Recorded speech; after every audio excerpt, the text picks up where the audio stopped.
আৰক্ষীৰ ওপৰত ২০০জনীয়া দুৰ্বৃত্তৰ আক্ৰমণ অপৰাধীৰ সন্ধানত যোৱা আৰক্ষীক দলবদ্ধ আক্ৰমণ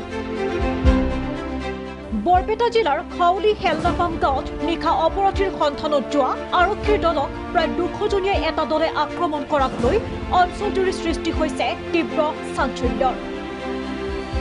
অপৰাধীৰ পক্ষত থিয় দিয়া গাঁওখনৰ ২০০জনীয়া দলটোৱে দা লাঠিৰে আৰক্ষীৰ দলটোক আক্ৰমণ চলায় আক্ৰমণকাৰীক ছত্ৰভংগ দিবলৈ আৰক্ষীয়ে গুলীচালনা কৰে শূন্যলৈ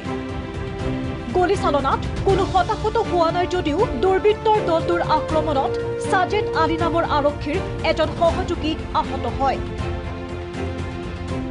আসামি দৰবা গৈছিল পুলিচৰ লগত গৈছিলোঁ সেই কাৰণত একদম তখন দাও চাও লৈ কটাৰী চটাৰী লৈ আৰু ইটি লৈ মাৰছে তিনিটা চাৰিটা মানুহ আছিল ঘটনা সন্দৰ্ভত কামনীৰ সানিদুল ইছলাম আৰু ৰাজিবুল আলী নামৰ তিনিজন লোকক আটক কৰে আৰক্ষীয়ে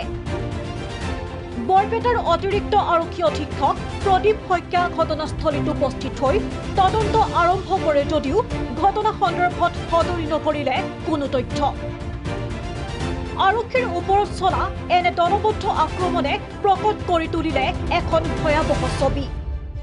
বৰপেটা ৰোডৰ পৰা ৰাজকুমাৰ সাহুৰ ৰিপৰ্ট প্ৰাগ নিউজ